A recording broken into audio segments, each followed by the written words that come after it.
Imagine waking up in the middle of the night to the sound of gunfire echoing across the Brazilian backlands. Within minutes, your entire town is under the control of armed men wearing leather outfits, decorated hats, and carrying rifles ready to fire. Leading them is a man who would become a legend. To some, a hero. To others, a ruthless criminal. His name was Virgulino Ferreira da Silva. But history would remember him by another name. Lampiao. The story of Lampiao, the rise and fall of the king of the Cangaco.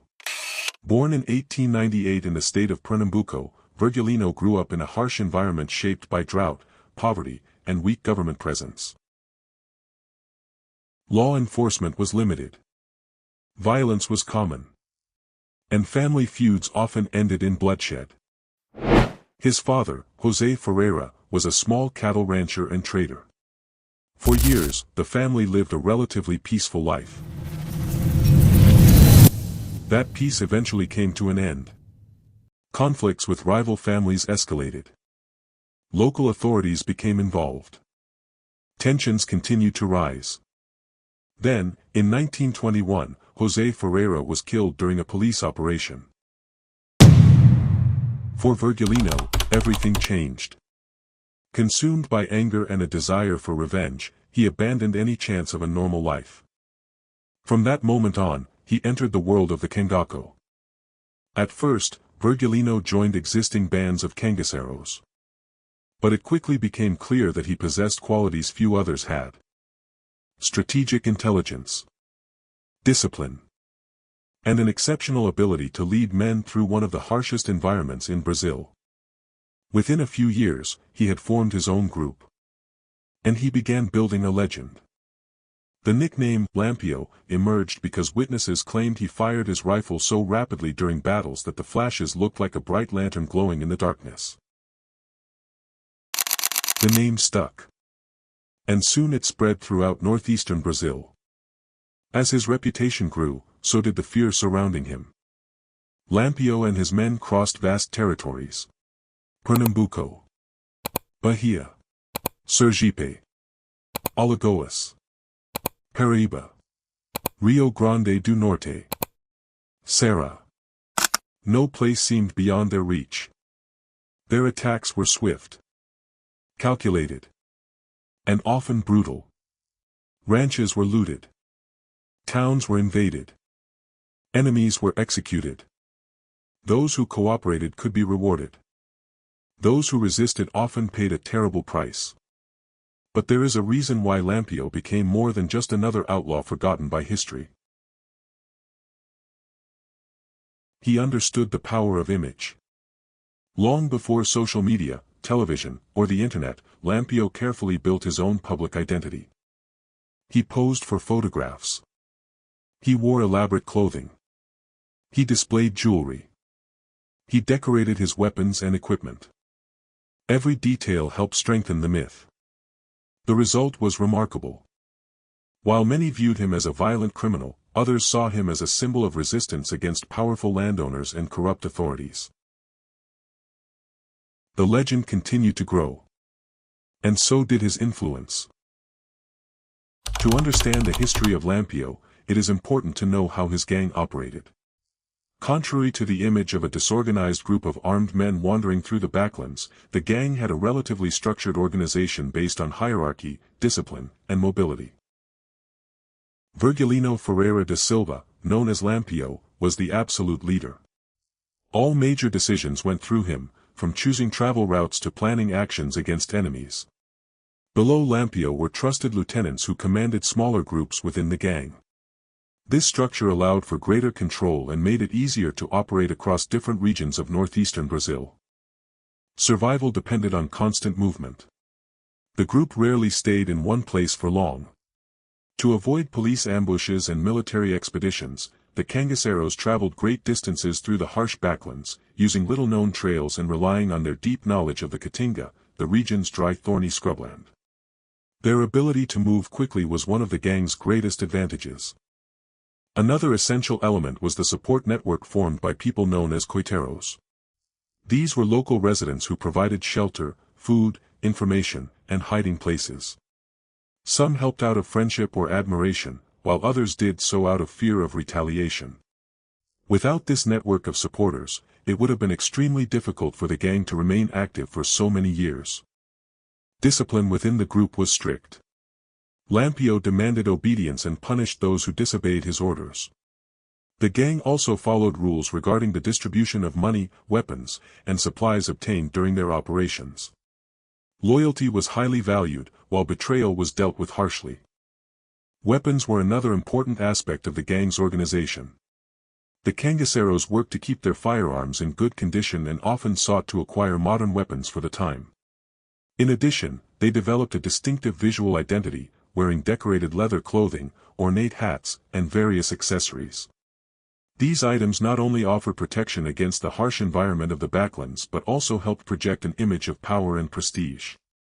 The presence of women also marked a new phase in the history of the Cangaco.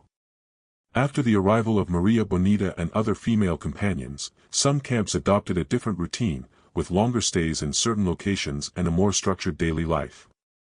In this way, Lampiao's gang functioned as a mobile organization sustained by centralized leadership, internal discipline, a network of local supporters, and extensive knowledge of the backlands. These factors help explain how the group managed to operate for so many years and became one of the most famous phenomena in the history of northeastern Brazil. Then, in 1930, his life changed once again. That was the year he met Maria Gomes de Oliveira, the woman who would become known as Maria Bonita.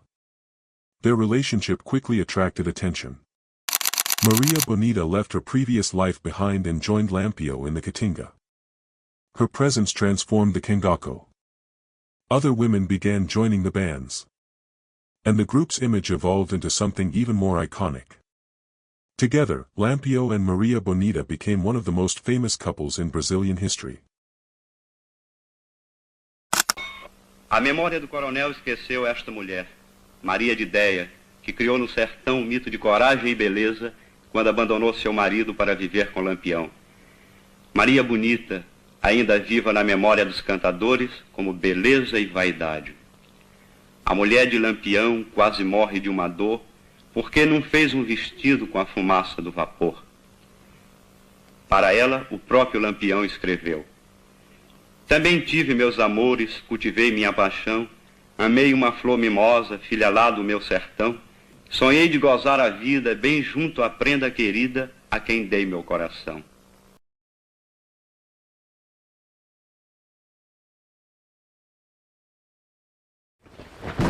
But as their fame increased, so did the pressure. State governments intensified their efforts to eliminate the Cangaco. Special police units known as volantes spent years hunting Lampiao. With every encounter, the net tightened. Yet he always seemed to escape.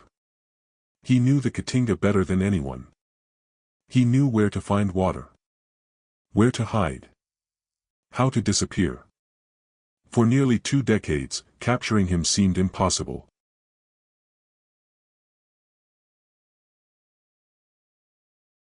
Until 1938. After years of pursuit, authorities received critical information about the group's location. Lampiao and his followers were camped at Grota do Angico, in Sergipe. It was the opportunity the police had been waiting for. Before dawn on July 28, 1938, officers moved into position. Silently, carefully, then they attacked. The assault was fast, violent, and devastating. Caught completely by surprise, the Cangaceros had little chance to respond. When the gunfire finally ended, the era of Lampiao was over. Lampiao was dead. Maria Bonita was dead. Several members of the group were killed alongside them. To prove their victory, authorities decapitated the bodies and publicly displayed the heads. The images shocked the nation. But they also helped immortalize the legend. Even after his death, the name Lampiao never disappeared. Books were written.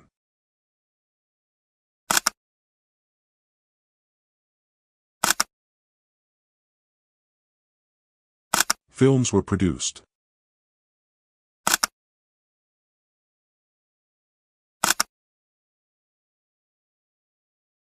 Songs were composed. And historians spent decades debating the same question. Who was Lampiao, really? A vigilante? A rebel? A product of the harsh realities of the Brazilian backlands? Or simply an extraordinarily skilled criminal? Perhaps the truth lies somewhere between all of those interpretations. What is certain is that few figures have left such a lasting mark on Brazilian history. More than 80 years after his death, Lampiao continues to divide opinion. But one fact remains undeniable. The man who emerged from the backlands of Pernambuco created a legacy so powerful that his name survived generations. And even today, whenever the subject is the Cangaco, one name still stands above all others. Lampiao. Outras vezes. Quando pensei que podia, o caso estava sem jeito. Vou dar trabalho ao governo, enfrentar agora de peito e trocar bala sem receio, porque morrendo num tiroteio, sei que morro satisfeito. Madrugada de 27 para 28 de julho de 1938. Maria Bonita servia café a Lampião quando iniciou o tiroteio. Honorato da Silva, soldado, acertou o tiro que matou Lampião, e o soldado Sandes cortou a sua cabeça. Honorato foi depois assassinado misteriosamente em Palmeira dos Índios, Alagoas, em 1963.